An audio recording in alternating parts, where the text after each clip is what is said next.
Ramai yang tanya Abang Jubah, bila diorang ke Malangan dan orang yang melanggar dia tak nak buat report ataupun tak nak beri kerjasama, macam mana orang yang dilanggar ni nak membuat tuntutan ke atas insurans yang melanggar? Negara kita ni ada undang-undang. Abang Jubah ni tak adalah pandai sangat pasal undang-undang. Sekurang-kurangnya Abang Jubah ambil tahu untuk ilmu pengetahuan Abang Jubah sendiri. Macam kes orang yang melanggar dan tak nak bagi kerjasama dengan tidak membuat polis report, ada akta dia ataupun Seksyen 52(1), sesiapa yang memandu kenderaan bermotor hendaklah berhenti jika terlibat dalam kemalangan jalan raya. Dan ada lagi satu seksyen 52(2), mana-mana pemandu kenderaan bermotor yang terlibat dalam kemalangan jalan raya hendaklah melaporkan kemalangan dalam tempoh masa 24 jam. Dan dia ada satu lagi akta ataupun seksyen, iaitu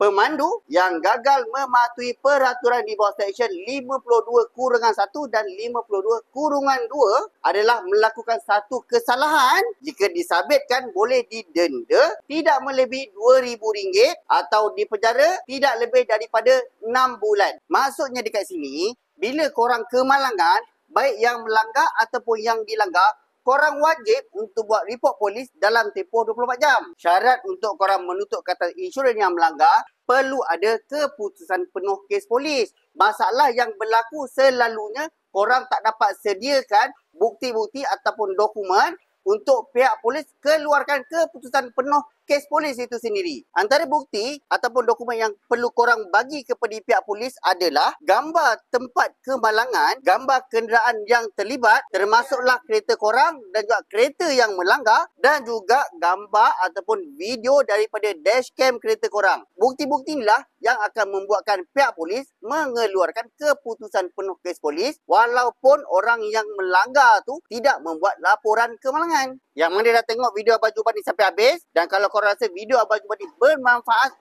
jangan lupa like, follow dan share.